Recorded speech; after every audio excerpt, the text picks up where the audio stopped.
Justin Diamond, Alvin, let's go. Yeah. I'm in the whip with authority, looking like Sky. Hey friends, how are we all doing today?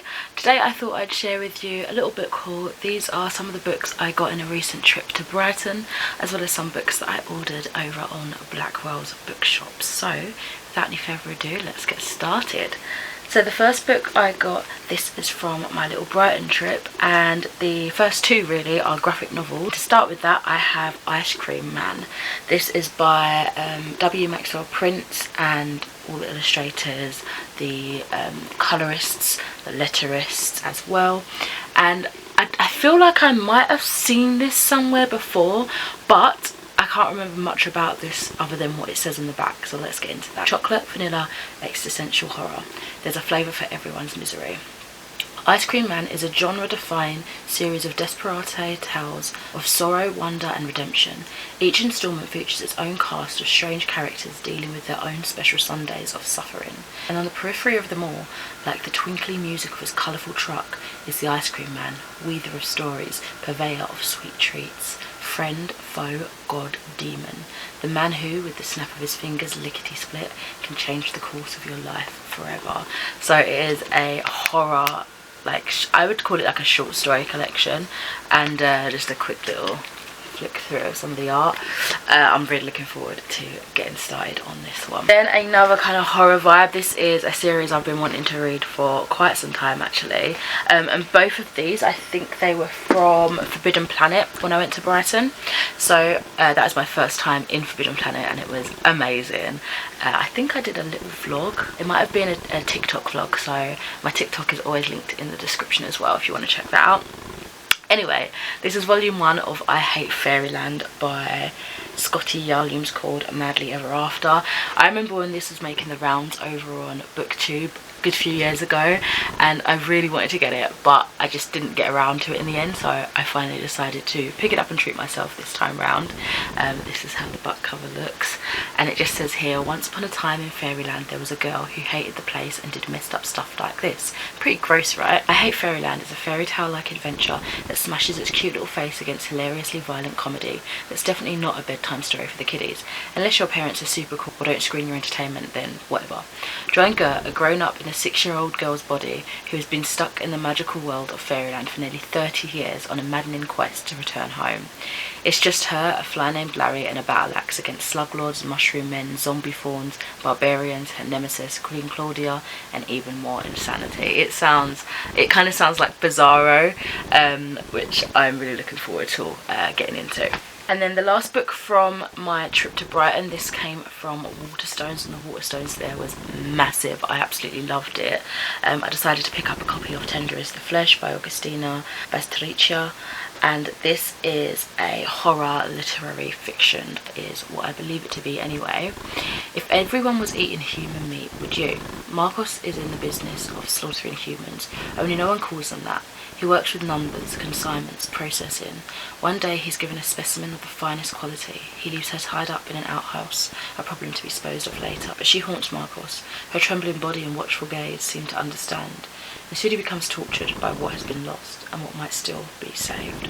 It sounds like it's going to have a lot of conversation and probably sort of like a juxtaposition to veganism and the arguments that come up in favour of veganism there too. I'm kind of just spitballing sort of the things that I would probably look for in a book like this, so I'm kind of hopeful to have that conversation in here. Beside that, really stunning, creepy cover. I'm looking forward to trying that. I will say I have picked up 19 Claws and a Blackbird. I listened to that via audio and by the same author, and I think that was the more recent release. I think that came out this year, in the last couple of months actually, and it was okay. Like, it was just okay for me. There were some standout stories, but most of it was just like a blur, so I'm really hoping to have a more cohesive storyline. Is something that I'm going to really enjoy from this author. Okay, and then I did a little order from Blackwell's Bookshop, and the first one is one that I'm currently reading at the moment for the Amy McCaw's YA book club for August pick, and this is You're Not Supposed to Die Tonight by Kaylin Bayron, and I am really adoring this. I've put it down on the back seat for a little bit just because I had a couple of like books for review that I needed to get up and focus on a little bit more, but I'm hopeful to finish this off before the end of the month. I'm filming this kind of early before it goes out, so that probably doesn't make much sense out of context. Anyway, this is so much fun. It's like a slasher horror YA book about Charity, who is working as a summer camp horror experience organizer. They have this movie that was based on this local legend about a murder at a summer camp, and each year they reenact that from the movie and make it a scare experience, right, like a scare maze, that sort of thing, but it's a full body contact one, which terrifies me. But however, as the story goes on and as they're going through, you know, the typical throes of what they would do as their job, the fun of it gets too real, and there becomes the very real understanding that there is a serial killer out on the loose as people begin to disappear, and the story unravels from there. So I've not got to that part yet, but it is definitely getting tense in the scope that people have been missing for a while, and they've kind of just thought, oh my god, they're just like getting off with each other, and it's kind of flaky behaviour of them, but it's been ruled as, you know, it's not typical, because a lot of the time you do get these temps on, and they kind of don't take it as a serious job in this instance. So they're not thinking too hard about it, they're more pissed off that they've just disappeared without saying anything. But I think as the story develops, they're going to begin to be like, hold on a minute. And I'm looking forward to when it gets to that point. The next two books are from the same kind of series actually. So I picked up volume 6 of The Girl from the Other Side by Nagabe, and I think this is the next volume that I needed to get, so I just decided to get the one. I had quite a few in my basket at one point, and I was like, no, let me just focus on the one. But I've been absolutely adoring this series. This is a beautiful kind of dark fairy tale about a kind of curse that's on this world that we're reading from. So you have the insiders and the outsiders, and the outsiders are cursed to be like these demons, and they think that if they touch or have any sort of physical contact with those on the insiders, which still display as human, that's how they turn corrupted into these demons, so they're kind of banished to the outside.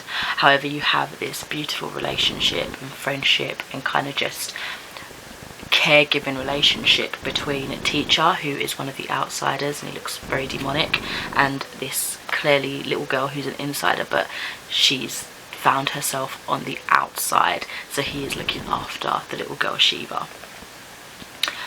It's a beautiful story, and it keeps bringing the question of how is Shiva surviving on the outside? Why is she on the outside? Where is her caregivers, her adults, her family?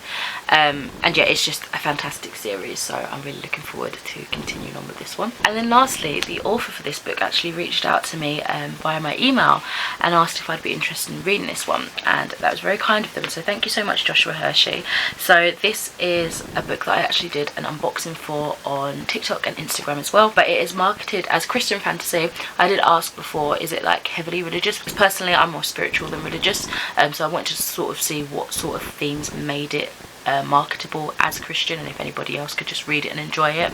I had in my mind kind of like C.S. Lewis, The Lion, the Witch and the Wardrobe, because for the longest time I didn't realise that had like Christian undertones in it, and the author was like, yeah, it's more so, you know, there's angels and demons in there, so it's a really shiny reflective cover. Let me try and get back in focus. Angel, demons, good versus the darkness, that sort of thing, and I was like, yeah, that sort of stuff that I read in fantasy typically anyway, definitely. So yeah, he wanted to send it my way. We're following Mabel, who is a rumoured witch whose kingdom belongs to Lavian, the serpent. Her people are enslaved in darkness, but everything changes when Mabel discovers a book that transports her to the world of angels and demons. There she wields swords of fire and faces Tannin, a spirit-infested dragon. Mabel sets off to save her people, unaware that she'll find Eva along the way, that mystic lady thrown away in time, and in doing so find herself. Mabel even learns how to break the darkness Balavian has different plans. Mabel wants to set her people free, make peace with her past and start a new life. She wants to be a fighter and protector of the ones she loves. When life becomes a curse, can Mabel end the darkness before destroying herself? It sounds like something I would typically pick up, right? So yeah, there was no strings attached. It was just get to it. If I enjoy it, definitely reach out and let him know. But yeah, thank you again so much to the author Joshua for sending this my way. I'm looking forward to getting into this. Oh, and it's signed as well. To Jen with best wishes. Very kind. So bouncing back into the world of The Girl from the Other Side. This is the last book of this. I don't really want to read the synopsis because the character looks older here and I don't want it to potentially spoil other things, but I didn't know this book existed until I saw it on the Blackwell's Bookshop, so I wanted to grab it. This is Love on the Other Side and it's a short story collection about that world, and yeah, I'm really looking forward to getting into it. Got what looks to be 6 short stories in here, so yeah, once I finish the main series I'll definitely go into this one for some extra content. So that is, my friends, the end of this book haul. I hope you've enjoyed and I shall catch you in another video soon. Bye. She got a body, ayy, and she been calling me daddy lately. Want me to put her in Cartiers, and the deserve